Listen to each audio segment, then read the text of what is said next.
My name is Dan Serpensky. I teach at Framingham High School. I'm a diehard Red Sox fan.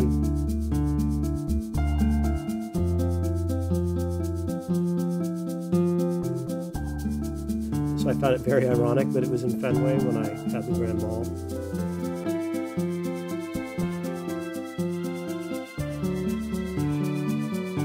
It was Cal Ripken's last game, and everybody gives him a standing ovation. And I remember standing up, and all of a sudden it felt as if though my feet got tingly, my palms started to sweat.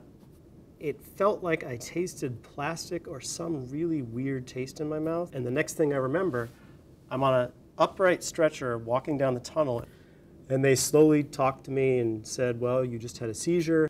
His seizures seemed to be coming from the temporal lobe, which is a complex area of the brain that affects memory and emotion and language and speech. I learned that I probably had petit mal seizures back since elementary, middle school, where maybe twice a year I would get this weird taste in my mouth. I would feel a little weird. It lasted maybe 15 seconds. I just figured, oh, I'm having a little space out moment. Often people don't know what they are when they happen to them because seizures are not something that naturally people think of as maybe causing symptoms like that.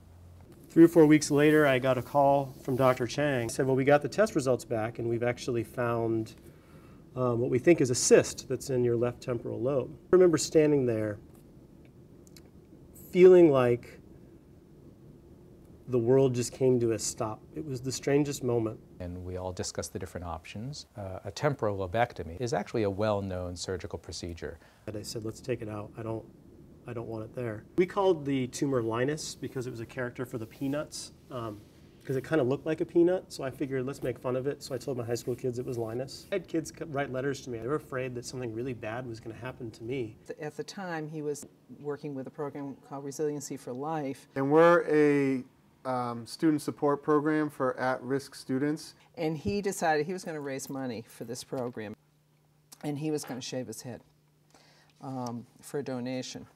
Because he had to shave it for the operation. You bought a lotto ticket for $1 and you had your name go in. They pulled out and it was their matching number. Then they got to remove the hair from the dome.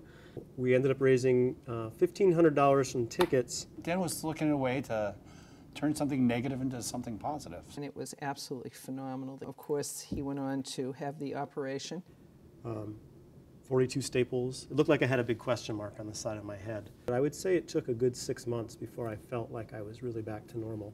So one of the issues about seizures is that not only are seizures a very, very common phenomenon, but the cost of epilepsy to our society is a very, very high one.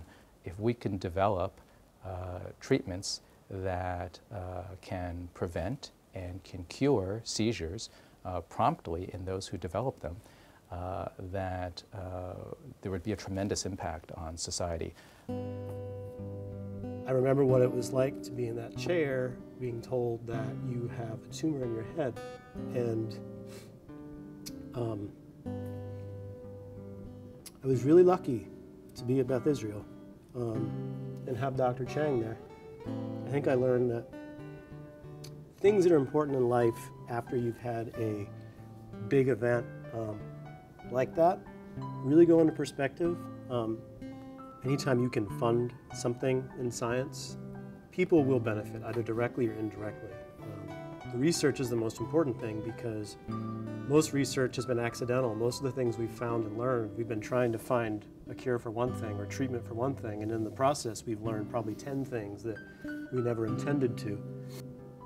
I think a lot of people are hesitant because they don't see an immediate impact, but they don't realize if they were to step back and say, where did that money go and what was the result? I think people would truly be amazed if they saw what happens.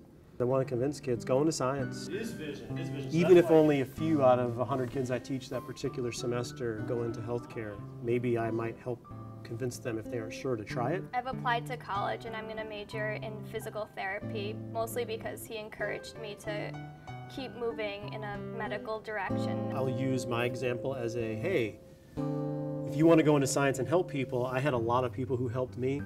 It's really a great story of a teacher being able to use his own personal story to inspire his students.